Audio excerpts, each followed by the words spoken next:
Okay, I'm just going to thank you very much, Bula, and welcome to Breakfast Buzz Season 1, Episode 1, my very first new podcast by me, Culden Kamea, on issues that keep me awake at night. And my guest today is former senior-ranking Fiji Military Forces Army officer, Dr Joni Baledrokadroka, who has been living in Canberra, Australia for several years, and where he obtained a doctorate in philosophy in politics at the Australian National University. Dr Joni Baledrokadroka has been appointed by the Ministry of iTaukei Affairs as chairman of the Great Council of Chiefs Review Committee. Bula, Dr. Joni, welcome to my Breakfast Buzz Sport podcast, where I want to firstly thank you for agreeing to discuss the very important work of your committee to review the role, the redevelopment, and I guess the reintroduction or implementation of the Great Council of the GCC. Please confirm, Doctor, that your committee consists of Dr. Edi Nambalarua, Dr. Timothy Teivovo, Ratu Timothy Teivovo, Mariani Rokotuimbao, Dr. Apisalome Mavono, Malakai Nayanga, and Graham Leong. Is the Permanent Secretary for iTaukei Affairs also involved in your committee? Culden, first of all, I'd just like to say a few words in iTaukei language. Culden, nomuni vi sureti veau, mai ando mekanongo madala, and navukunga ni itavi sa vavoloti keito na matatimi, and I can ndikevilesu, kawanga ngatakin na nandambosele waturana.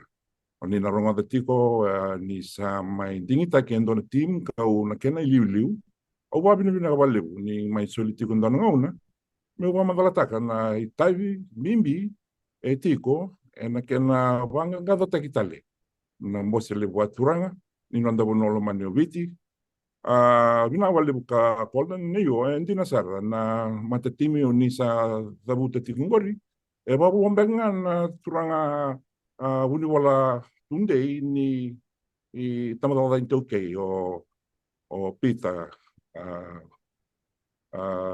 tangidaki rawa wawo mbanga koya ortone kenobo ortole ono toka au ken kavitu au lewe tiko ni timi kito le vitu na kito wili kombeka na nongu binakatanga me ambulu tuka ni bekimni turanga na ramba no ndabuno obiti watala keno kemni ni sulsuli member tiko na kena mai wa mangala tiko na vika member tiko na kena ndikevilesu na nonda mbosile waturanga en lomani vidna bula katumaingo.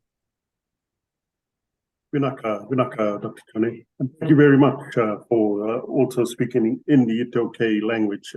Very, very important, particularly. If I've just explained, Culden, that it's quite a great privilege and honor for me to be here on your program to explain the process of that we will undertake with the review team of the Great Council of Chiefs, and I am quite happy and honored to be your guest on this spot show. Thank you. And Dr. Joni, if we can just start, I know you've just gotten underway. You've had a first meeting, and you've got 4 months initial time frame given by the Minister of iTaukei Affairs, Mr. Feremi Vasu, to come up with a report. Can you tell us a bit about your plan and how you aim to get around the country, I guess, or get people to come in, key stakeholders, to talk to, dialogue and exchange ideas with your committee? Sure, Culden. I think the first thing I'd like to actually share with you is the process that we went through in the selection of the committee. There's a bit of sensitivity around this issue. We went through the tender process, or the normal government tender process, with an expression of interest. I, being the team leader, had picked a team of 6. We went through the first the first stage, and then we were shortlisted, and there was a team of 11 of us, or 11 teams, that actually attended the interview. My team came up on top. We were there presenting before a panel of 8 experts. And so that is how the team was chosen on our individual skills. Some may think that it was chosen on a provincial representative basis. It was not. It was chosen on the skill sets that we brought to the table according to the terms of reference that was laid down. So it went through a pretty rigorous tender process of, expression of interest. And that is how we actually, again, were contracted. Otherwise, we have certainly started, and I've mentioned already, it takes 4.5 months, I think they've given us, which is quite, there's a lot of aspects to this review. If you see my team, the team is quite well balanced. We have to review first and foremost the laws pertaining to the Great Council of Chiefs.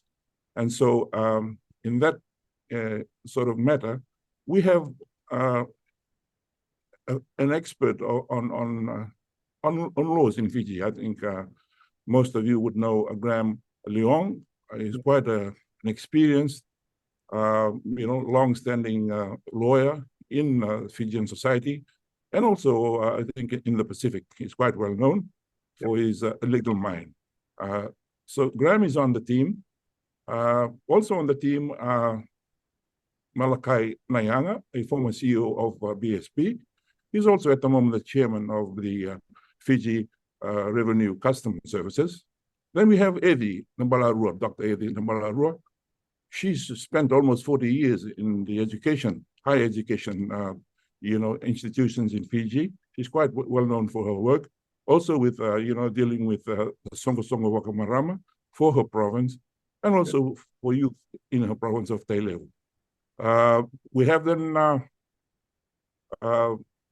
another lady, Mariani Robotimbao.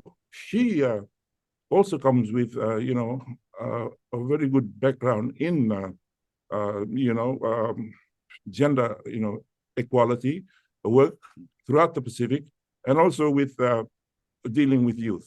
She works for, an NGO, a Balance of Power. I think it's a part of the AusAid package here in Fiji. So she comes with a lot of knowledge. As you know, we are trying to target a wide audience, which also includes youth and women.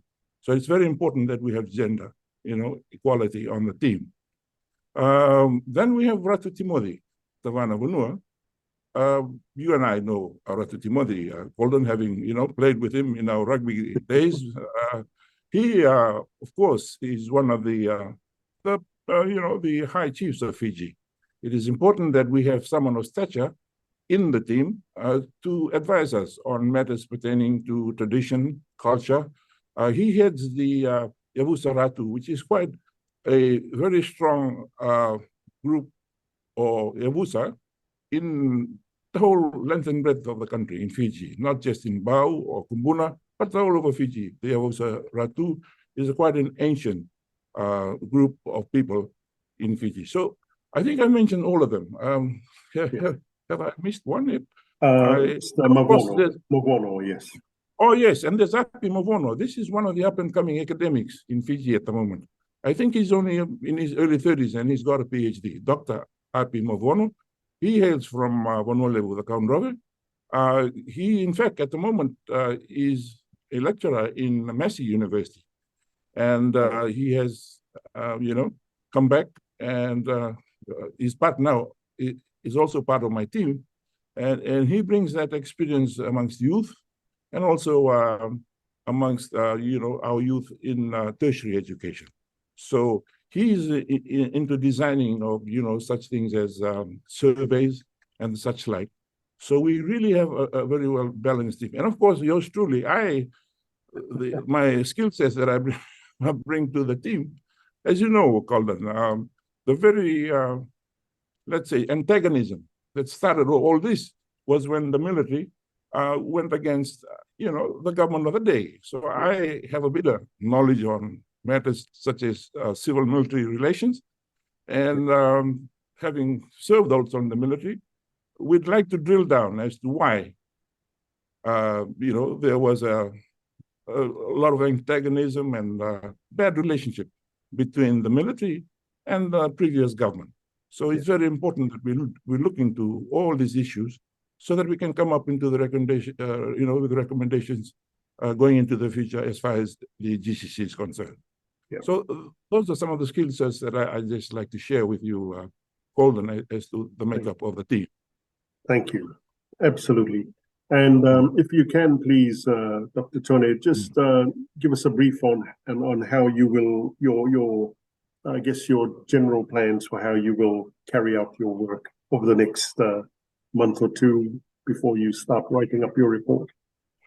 Culden, I think we covered this very extensively, to the panel, our methodology. Our methodology will be very much along scientific lines. The correlation, the gathering of information. There are certain sort of rules that we have to, abide by in collecting our data, the raw data that we actually collect, and actually going through all that we've actually collected to come to some sort of coherent, recommendation. So this will all be done scientifically, and Dr. Api Mavono, and of course, Dr. Eddie Nambalarua. They're quite, experts in this field. Yes. So that is one method. In other words, there will be a very comprehensive literature review, going back through the years on everything that has been written about the GCC from various authors.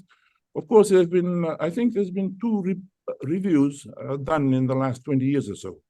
And of course, we'll be looking at other reports that, were written, going back to Oscar Speight, I think in 1959, the professor from ANU, the reports that he wrote, Burns' report of 1960, the Cole report of 1984, and the other Colo's writings. So these are all of the literature review that we will have to revisit and see what has been said. And there's also a lot of reviews that have been done. I think when I say a lot, there's been two reviews that were done in 2002 on the GCC by Ratu Shone Mandraiwiwi, the late vice president. And also, I think Ratu Tuakitau Vakana-Uta, who was president of a committee that did a review in 2007. So all of these reports are available for our perusal. And hopefully, this is the first stage that we have already been, tasked, and we are doing a lot of reading at the moment, as you can imagine. Yes. But then there's also the face-to-face consultations. Now, this is very important. It's very important that we have wide-reaching consultations. This is the whole purpose of the team. We go out and we listen to people. The wider the consultations we can do with everyone, not just the provinces, but every ethnic group, every, the churches, the lot. We are looking at, doing as wider consultations all over Fiji, in the 14 provinces, in the urban areas, in tertiary, institutions, and so forth and so on. So this is also what we will actually be doing. And it's quite a huge undertaking, but I'm confident with the team that I have that we will be able to put up, quite a credible report. And that is what is wanted, that the people actually say what they want. And we are here really just to record. We don't actually input our ideas, although we have a lot of knowledge on the subject. We would like, the team would like to see people come forth and say what they want to say about this august, institution that has been disestablished the last 16 years. Yes. Thank you. Thank you very much for that explanation, Dr. Joni. I just want to have a quick refer to my notes here where I mentioned initially the Great Council of Peace was established in 1876 by Governor Arthur Gordon after consultations with chiefs on how best to govern the iTaukei people. And the GCC was suspended in April 2007. by Frank Bainimarama. And I don't want to necessarily go over all of the bad blood and the on that decision, but can you recall your initial personal reaction to that suspension of the Great Council of Chiefs in 2007, please? Well, Culden, I think our age group certainly, remember those dark days where there was this antagonism between the then military regime and then, of course, headed by former commander Frank Bainimarama. I certainly was around that time, and in fact, I was in the other camp. I was with the military, and I understood where they were coming from. And as I said, part of my brief is to actually look at the civil-military relations and why it deteriorated to the stage where, the former commander or the former prime minister started calling, the most famous phrase that he used was that, chiefs will go and sit under the mango tree and have homegrown, right? I mean, what led to those words, being spoken? I think it can be said that there was the perception, I suppose, in the military that the military, let's say, was perpetuating elitism. It was a club for the old boys, for the chiefs, the elites. The second thing I think why the military behaved as how they did was that I think there was a criticism that the GCC was promoting this divisive politics. In other words, ethno-nationalism. Yes. Those are two things I think that was to the fore during those dark days, 2007. And then, of course, 2012, it was disestablished by a military decree.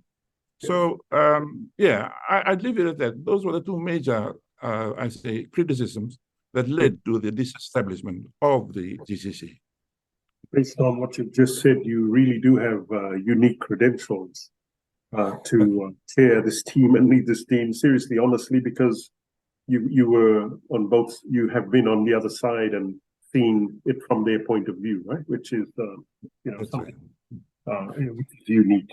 And Dr. Joni, I want to ask, as more and more Matangali members are now living in urban centres, less involved in village life activities and obligations, I guess the wider question is, or one of the questions is that does the GCC still have a place in Fiji in 2023 and moving forward? Is that something you have a view on or something you're going to look out for? Culden, I think that is the $64 million question, so to say. Yes. We've just had our National Economic Summit last week, and I think Resolution 9 stipulates that,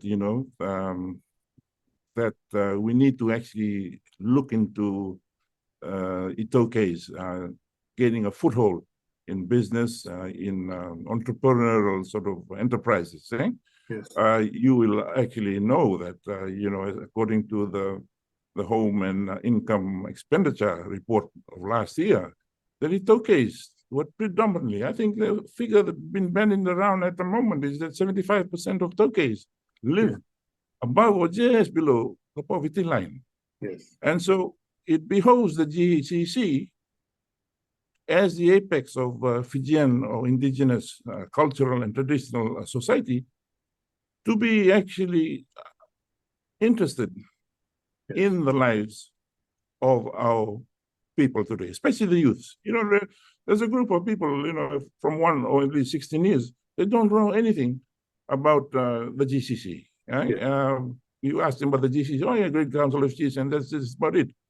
Yes. I think part of this revamping of the GCC is that part and parcel of the GCC should be looking at aspects that you actually, the economic, social aspects of the Taukei, and of course, the people at large in Fiji.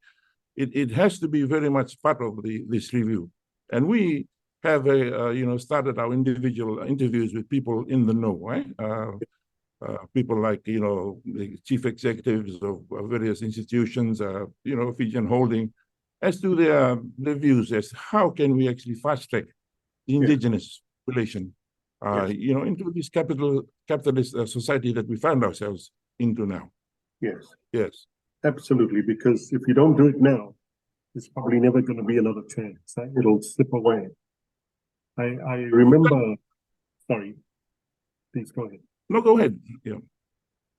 Yeah, I remember talking to Ratu Manoa Rasingatale, who was on the Utonialo, and as they went eastward past sailing out from New Zealand, Fiji down to New Zealand, and then headed east to Tahiti and the Tuamotu groups, and even up to Hawaii, where those cultures have been totally decimated by Christianity, by well-meaning priests, talatala, who banned any traditional language, practices, kava drinking, to the extent that Dr. Manoa shared with me when they got to Tahiti, the heart of the Eastern Polynesian triangle there, the people there they knew kava, absolutely knew it was very important as part of their cultural history, but they couldn't do it. They had no idea. And we were very, very fortunate that the person of Ratu Manoa Rasingatale's caliber was on that Utonialo,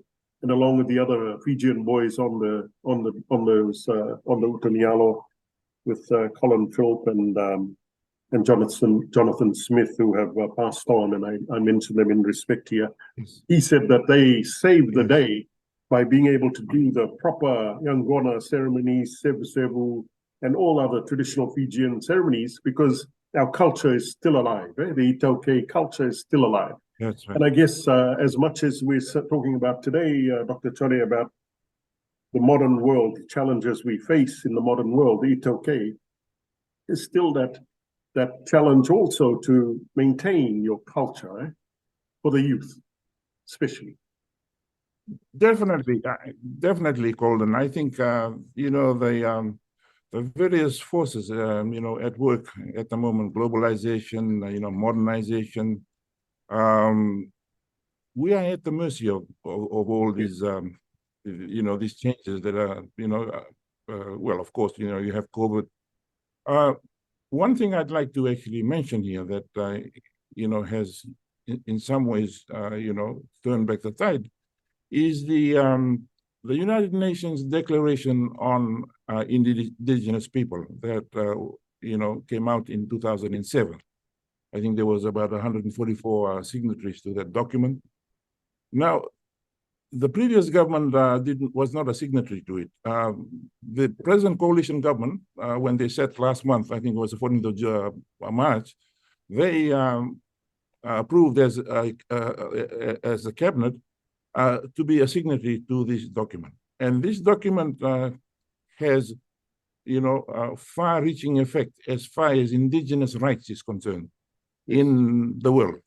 Yes. So we are now doing a review that now comes under the ambit of UNDRIP. And if you see the 46 articles of, UNDRIP, I think Article 5, states very clearly that, indigenous people have the right to their indigenous institutions. Yep. And so we are now dealing under UNDRIP.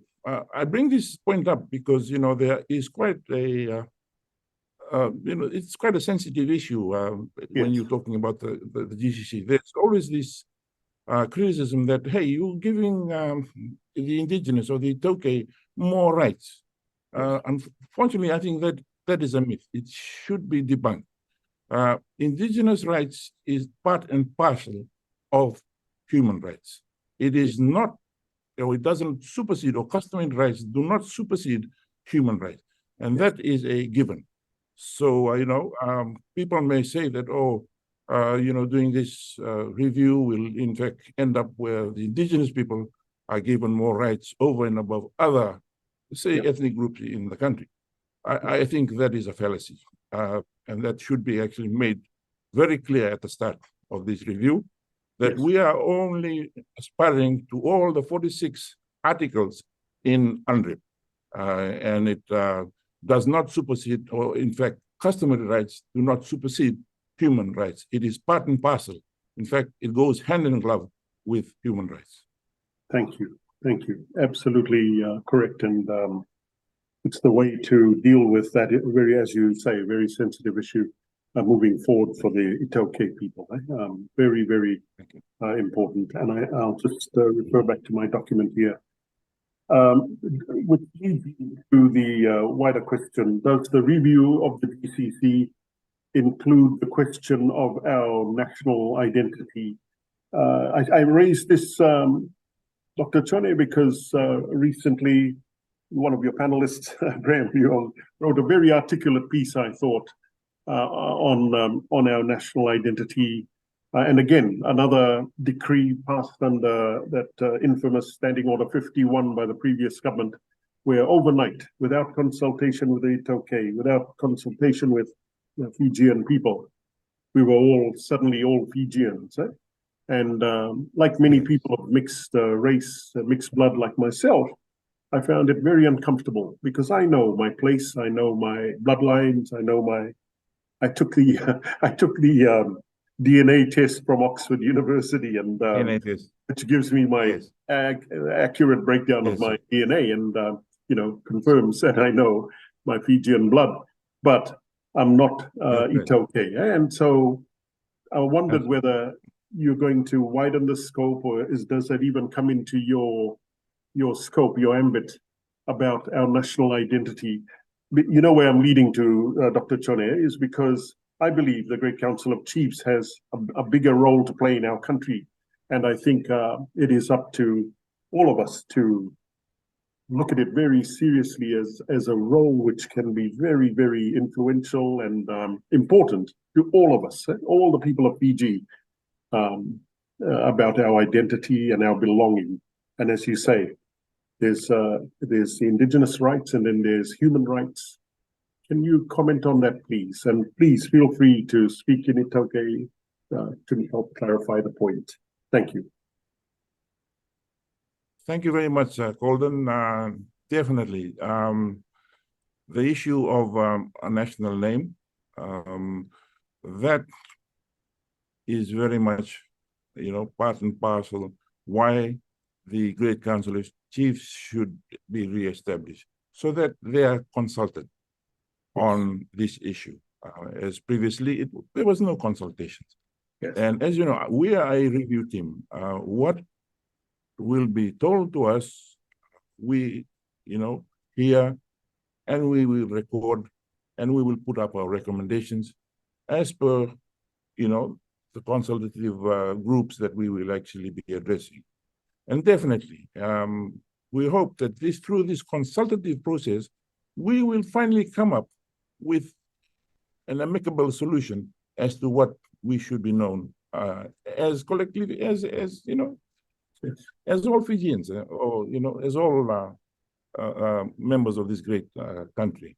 Yes. So this is the process we hope that we will go through, and at the end of it,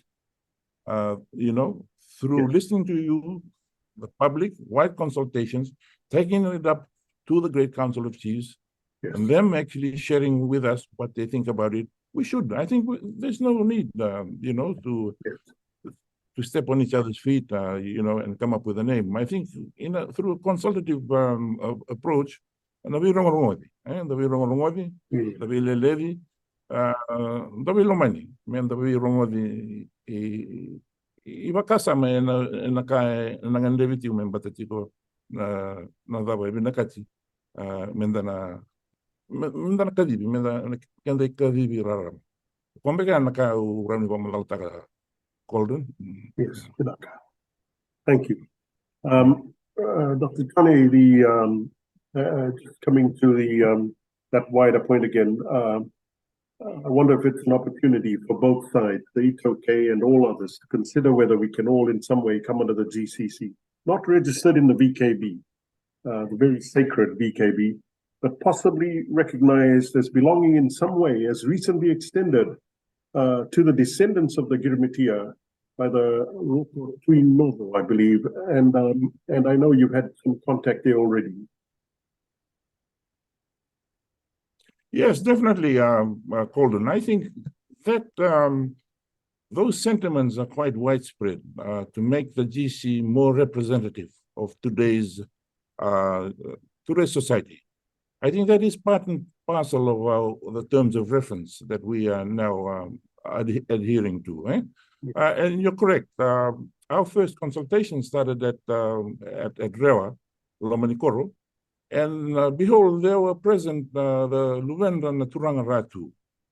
You know about how they've been actually adopted into Mburimbasanga by Paramabal and Rotindeke. And it was quite, touching to see them. They are present, giving their recommendations, and that is what Fiji is all about. Caring, sharing, more inclusive. Right? And so I think this is all part and parcel of actually revamping the GCC to make it a more inclusive and not exactly, certainly not exclusive, as it has been, perceived in the past. Definitely, I think we should actually come up with a better model than what it has been in the past. Yes. A modern GCC for the modern world and the realities of life in Fiji today. That is it. Cultural, yeah. That awesome. is, awesome. That is absolutely. Yes. I think it's great. Thank you, Dr. Joni. I just want to move on now. I mentioned in my earlier question to you about the sharing of land lease money, but you've clarified that and that is a key issue as well, but it's for another committee to be looking at on behalf of government and down the line, I guess. The sharing of land lease money. Yeah, what has been, that's right. What has been the practice, was changed by the previous government. Yes. I think the present government now is looking at, going back to what it had been, the status prior to it being changed. There will be another review committee looking specifically at land. Yes. My brief is to look at the role and structure of the GCC. Of course, land being an issue that that the GCC will have to actually deliberate on. But at the moment, the terms of reference for my review team is to look specifically at the role and the structure. How can we best revamp those two important aspects? Yes. Land review will also be done by another committee. And I think there's another 3 more reviews that to be done in the Ministry of iTaukei Affairs. Yes. And so there's a lot to be done as far as review is concerned. To undergo this consultative process with the people of Fiji. And that was not the case in the last 16 years. That's right. I don't want to criticize, how the government was run, but this is part and parcel of the new, new look government that is now in power. Yes. And we are pretty much part of that process. I've got a team that, with the skill sets to do the job. And I think at the end of the day, through the consultative process, wide consultative process throughout the nation, we may be able to come up with recommendations to put to the government and, of course, to cabinet and so forth, so that there are definite changes that happen, especially in the Ministry of Taukei. There's a lot of criticism about the Ministry of Taukei, and this is a part and parcel of trying to revamp the whole administration. Fantastic. I guess we can all be thankful that we survived, came through 16 years of oppression, and here now is light at the end of the tunnel. By being non-inclusive, by just imposing laws on the people of Fiji. We know now that to go through that, my goodness, that's not the way we want to be, and it's not the way we are. And we want to be more consultative, more open, and more dialogue. And it's fantastic now that we can move forward together in that manner. Yes, definitely. I mean, the GCC, it was quite a revered and august institution for Fiji. I think it's the oldest political institution in the Pacific, if you, a history buff. And so I think what we need to do now is to come together, revamp it, make it better. And as I said, under UNDRIP now, it is very much part of UNDRIP, and it's part of the legal international norm now. Yes. To be very pragmatic and looking at all the laws pertaining to indigenous indigenous aspirations. And you see what they're doing in Australia at the moment with the voice, eh? Yes. Of course, in New Zealand, I mean, they're way ahead of us. Way ahead, they have yes. iwi that have corporations. Yes. And, why not, the GC, having the GC stand alone or autonomous to, main govern? Because the problem, in the past has been the politicization of the GCC. Yes. So perhaps one of the things that can be done is that it becomes autonomous, so that it's not influenced in the politics of the nation. Absolutely. Those are the kind of things that are on the table at the moment, and we will be widely consulting people as to their views of. Yes. Yeah. Absolutely. Yeah, it's good to see in Australia where they're talking about the voice, the referendum That's right. to enrich the lives of the First Nations people. And as you correctly say there, the Maori are way ahead in terms of their rights under the Treaty of Waitangi to That's right.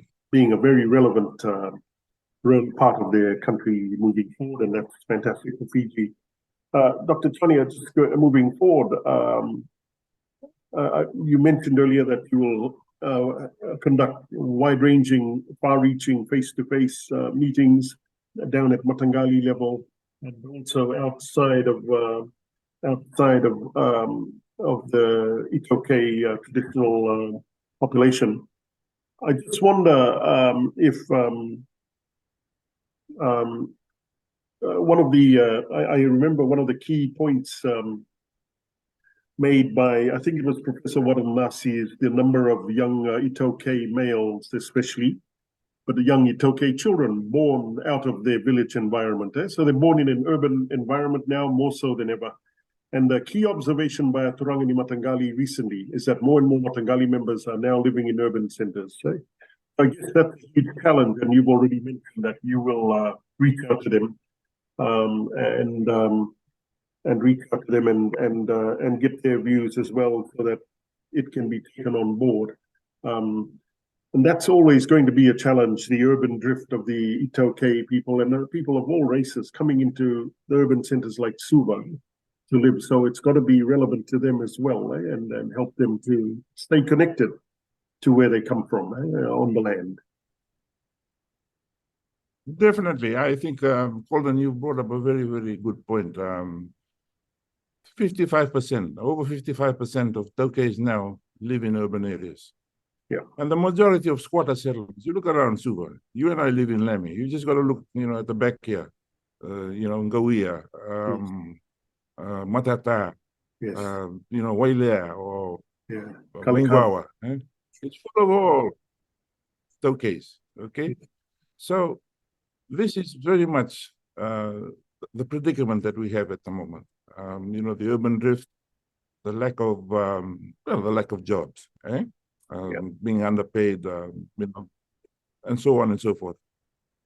The GCC should be seen to be relevant, to be looking at all these, social ills of the Taukei. So that is one of the reasons why we are also canvassing schools, high schools, tertiary education, the district advisory councils, all the municipalities. We need to actually get into all the youth. The GCC should be seen to be doing something for indigenous education, indigenous, society at large. Yes.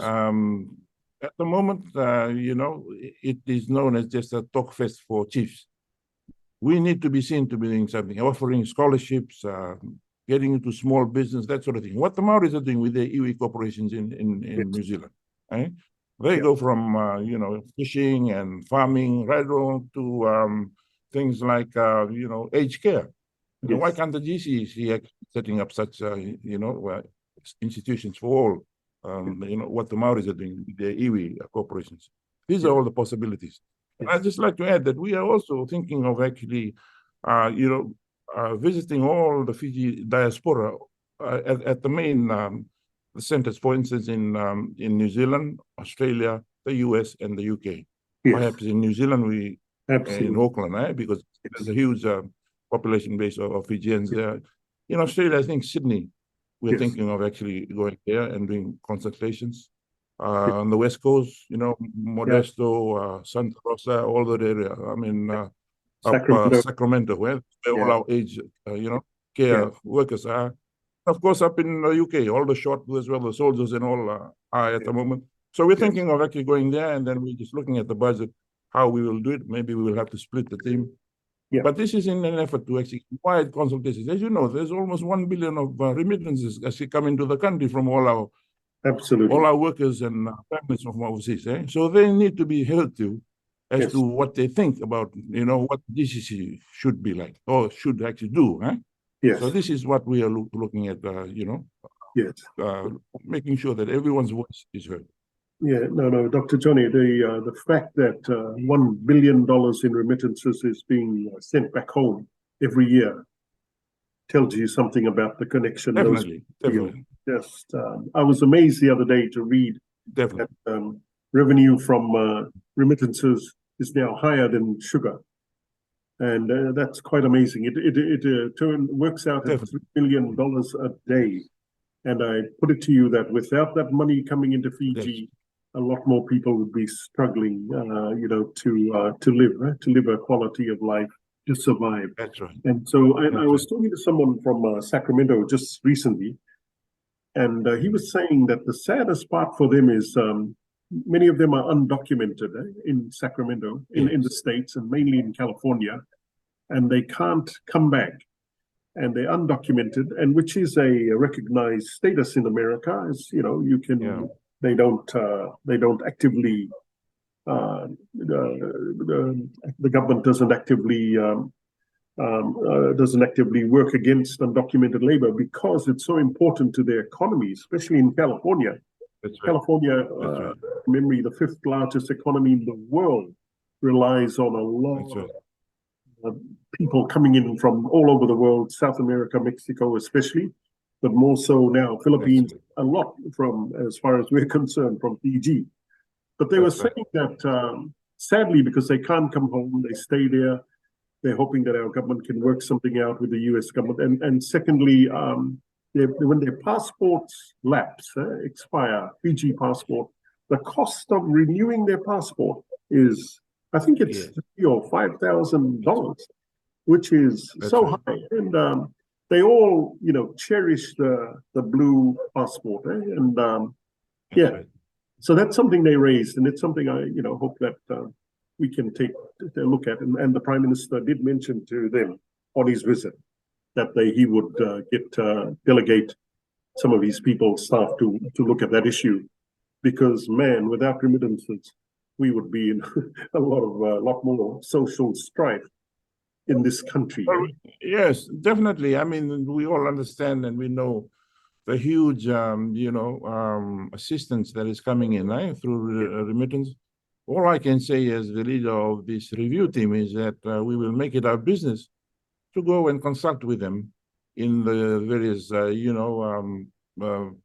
areas that or the countries and the areas where there's a predominantly, Fijian population, and to understand the predicaments they have in life there, and then record it, and then hopefully, we bring it back and government actually understands their predicament. And as you say, it's undocumented. So this is probably one of the processes that we're undertaking, that it shall be documented and then, put up to our parliament so that we know what is going on with our poor people, out in the various metropolises. Yes. And Dr. Joni, I just share one more personal view with you. As you know, I follow rugby. I'm basically a rugby writer, and I followed the HSBC 7 series in the good old days when we were winning under Ben Ryan. It was very enjoyable to follow the team around. And I remember at the time when the government unilaterally declared we were all Fijian, when we went up to the Gold Coast Sevens, And I've never seen such a large turnout of our Indo-Fijian brothers and sisters, flying the blue flag proudly, taking up the blue flag and T-shirts, the Koinda drum, and beating it. And there was a lady there selling curry and roti parcels for $10, and we were all buying it. But I've never seen them so proud. And I know when Hamilton, Auckland, same thing. Hamilton, Wellington, big turnout. Sydney, the Indo-Fijians. So they definitely have a yearning for their country of birth, like we all do. And it's just a matter of accommodating that passion for this country, as well as... You and I are the same. You and I are the same. Culden, we played rugby together with St. John Maris all those days ago. I live in Canberra now. When they have the Sydney Sevens, when we go there, we're just so proud. Everyone sort of just come together. Yes. We're just there just to have a good time, and we're so patriotic. Everyone, whether it be any ethnicity, we all are there just to support. It's a great melting pot. The Sevens circuit, and I think the Sevens wouldn't be the same if you take away the Fijian supporters. You're definitely correct. Absolutely. And that is a type of, I think, the spirit that needs to be, let's say, today in Fiji, where we care for each other. We are so patriotic. And part of me coming back to actually be part of this team is because I want to do something. Yes. We all got one leg in the grave, you and me. Culden, so, at least leave something, better when we go. So I'm here to do a few, be part. I've been fortunate to be part of this review team, and I'll give it my best so that when we hopefully we leave this beautiful earth, that we have done a bit for our beautiful country. Dr. Joni, thank you very, very much. I wish you all the very best, you and your committee, in what is probably the most important review of an institution in Fiji, and especially such an august institution as the Great Council of Chiefs, and going forward for our country, for our people, especially for the iTaukei, but all of us, we look forward to it because we look up to the GCC all of our lives. We know what it means to the people. And so, Dr. Joni, if I can ask you please just to say a few words in Fijian to our iTaukei viewers and listeners as your last words for this evening. Naka. Nawalevu, Culden, Wakangu. Wabinu natal tigo wikemni Culden na namni soli tigo ndo nga unago. Me umai wamadalatak nga pakalera na vika sa tua nitigo. Membata tigo na nito matatimi sa ndingi taiki tigo na kena raidilesu kabanga ngada taiki na mbosile waturan. Wabinu na wikemni kede na sama isoli tuku tiko pa ana nito gorea na nomni do wata na nomni mai soli tuku ena mada sa hochi me teke busaka mai wana ngone marambale rotu indiketi we ira na we turanga na iTaukei uira keda na marama tambangone na nomni mai soli tuku tiko na nomni rai memba te tiko na kena ngado takitale na nonda mbose le buatura na sabale bu kemni na marama na turanga kemni na ralai ni barongo tiko mai ana program ngo na Culden usani tak ni dana sota tiko au wambota ni na nito yabu tingo en tini kabana sana na bisa iviti ninda na sota ni ngole mai waka yo ni ngole mai vale lebu ni mai soli wakasama memba te tiko na nonda mbose le buatura ni manitiko mai ndo tinga no bosa leka ni wabinu na wikimni na ni watunda linga tingmai no ni sema tingmai na sawale. Thank you very much, Dr. Joni. Thank you for being making the history tonight for me. My first breakfast buzz podcast, and I couldn't have asked for a more distinguished guest. Inaka Bakalevu. Mundo. Naka. Okay. Thank you, Dr. Joni. Thank you very much.